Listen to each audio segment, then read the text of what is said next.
Avatar Meher బాబా key జై. ఇది old generations వాళ్ళు తెలిసినటువంటి స్టోరీ ఒకటి. Let me start with that. ఒక చాకలివాడు బట్టలు ఆరేసుకోవడానికి గాడి తీసుకుని గాడి మీద బట్టలు వేసుకుని నదికి పోయాడు. ఆ రోజు తాడు తేవడం మర్చిపోయాట. తాడు తీసుకురావడం మర్చిపోయాడు. బట్టలు ఉతుక్కోకుండా కూర్చున్నాడు. ఎందుకంటే బట్టలు ఉతుకోవడానికి వాడు వెళ్తే గాడి వెళ్ళిపోతుంది.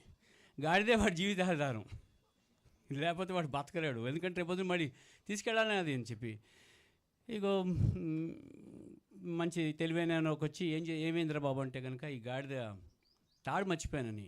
అస్సలు భయపడకు, నువ్వేం చేస్తావంటే చెట్టు దగ్గర తీసుకెళ్ళు, తాడు కట్టినట్టుగా ప్రయత్నం చెయ్యి, డెమో చేసి ఆ తాడు తీసుకెళ్ళి కట్టేసేసి నీ పని చేసుకో.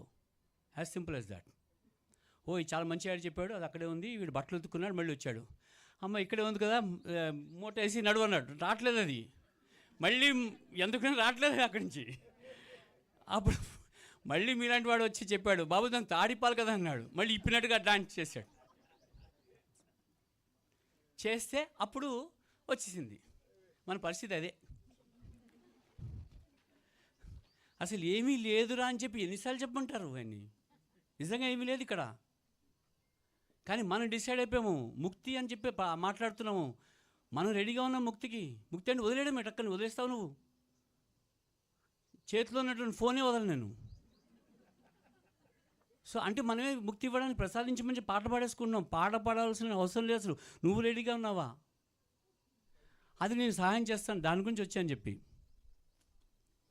ఎన్నో మాటలు చెప్పిన కాబట్టి ఇది మనము వినేసేసి చప్పట్లు కొట్టేసేసి బాగుంది కదా అని చెప్పేసి వెళ్ళిపోయేటువంటి స్టోరీ కాదండి. మనం ప్రయత్నం చేయవలసింది. ఎంత ప్రయత్నం చేయాలి? రోజుకి 2 నిమిషాలు, 1 నిమిషము కాన్స్టెంట్ కంపానియన్షిప్ కావాలని బాబా చెప్పారు కంటిన్యూస్గా. మనం చేయట్లే కదా. Let us accept the fact.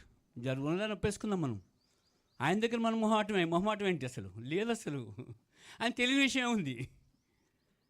So అందు గురించి ఏంటంటే మనం ఏం చేద్దామంటే రోజుకి ఒక్క 2 నిమిషాలన 3 నిమిషాలన బాబా చెప్పినటువంటివి. ఎందుకంటే మీరు నేను కాన్స్టెంట్గా చేస్తున్నటువంటి ప్రయత్నం ఏంటంటే శాంతంగా హాయిగా ప్రశాంతంగా ఉండాలని చెప్పి. ఎందుకంటే అక్కడి నుంచి వచ్చాం మనం.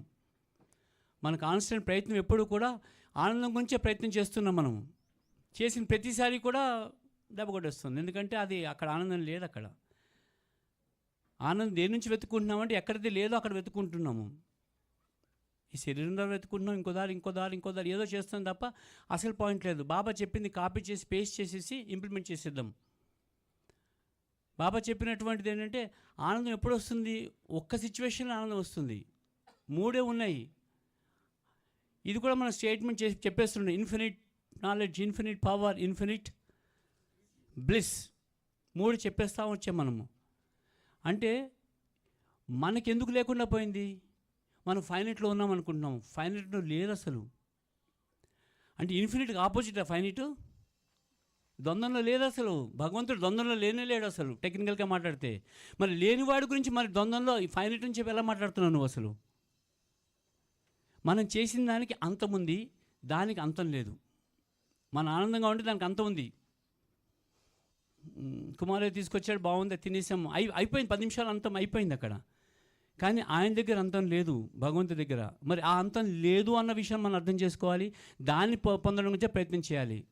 దాన్ని పొందడం గురించి ఏం చేయాలరా బాబు? స్టెప్ నెంబర్ 1 ఆయన దగ్గరికి వెళ్ళిపోవడమే. ఆయన మనం తీసుకోవాలంటే కనుక ఆయన దగ్గర ఎందుకు తీసుకుంటాడు? నేను చాలా మైజర్ని, ఏది ఎవరికి ఇవ్వను అన్నారు బాబా. ఏది ఎవరికి ఇవ్వను, టిఫిన్ లెక్చర్స్లో చెప్పినటువంటి కోట్ చేస్తున్నాను. ఏది ఇవ్వను. ఏ విధంగా షాపు వాడికి డబ్బులు ఇస్తే తప్ప ఎవరు చూసావుగా, అలాగే నేను కూడా ఏది ఇవ్వను. మనకేం కావాలంటే అర్థం కావాలంటే నువ్వే భగవంతుని చూపించాలి. అర్థం డబ్బులు ఇమ్మంటున్నాడు ఆయన సింపుల్గా సరెండర్ అయిపోమంటున్నాడు. ఏం సరెండర్ అవ్వాలి అది కూడా మనకు అర్థం కాదన్నమాట. ఏం చేయాలంటే రోజుకు ఒక పని చేద్దాం. మనం 5 చెప్పారు కదా మనకు. చెప్పారు భగవంతుడి దగ్గరికి వెళ్ళాలంటే ప్రేమ ఉంటే కానీ భగవంతుడి దగ్గరికి వెళ్ళలేము. ప్రేమ వస్తే తప్ప గ్రేస్ రాదు, గ్రేస్ వస్తే తప్ప భగవంతుడు రాడు. ఈ లెక్కలని చెప్పారు కదా, మనం చాలాసార్లు చేసుకున్నాం, మనం వినేస్తున్నాం, వెళ్ళిపోతున్నాం. ఆ లెక్క ప్రకారము ప్రేమ కావాలి మనకంటే కనుక 5 పనులు చేయమన్నారు. మళ్ళీ పక్కవాళ్ళు మంచి లక్షణం చూడండి, పక్కవాడిని కామెంట్ చేయకండి, ఏదైనా ఇబ్బంది ఉంటే కనుక ప్రశాంతంగా ఉండడానికి ప్రయత్నం చేయండి.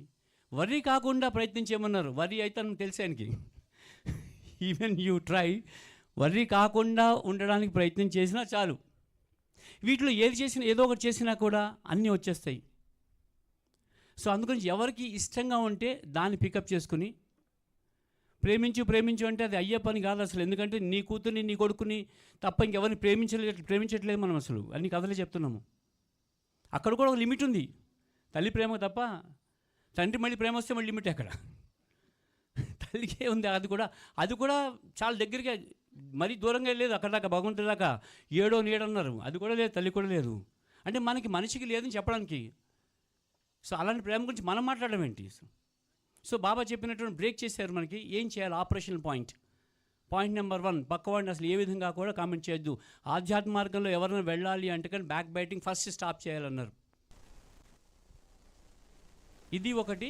ఇంకా నెక్స్ట్ పాయింట్ దగ్గరికి డిస్కషన్ వస్తే కనుక, నెక్స్ట్ పాయింట్కి వస్తే కనుక, కాన్స్టెంట్గా కంపెనీ ఆఫ్ ది అంటే భగవద్నామం తీసుకుంటుంది. ఇలాంటి కంపెనీలో బాబా సెంటర్లు కానీ, బాబా దగ్గర కానీ, ఇంకో చోట రావడం నుంచి మీకు వచ్చేదంటే they continue till you reach him. So Baba నామం తీసుకోవడానికి కాన్స్టెంట్గా ప్రయత్నం చేయడము. Some excuse for us to be. ఏ విధంగా ఉంటాం మనం? బాబా సెంటర్కి వెళ్తే, బాబా వాళ్ళతో మాట్లాడితే గుర్తుకొస్తుంది, లేకపోతే మర్చిపోతాం మనం. సో అందు గురించి ఆ కాన్స్టెంట్ ఈ ప్రోగ్రామ్ అటెండ్ చేయడం కానీ ఇంకోటి కానీ చేస్తూ ఉన్నాం. సో దీంట్లో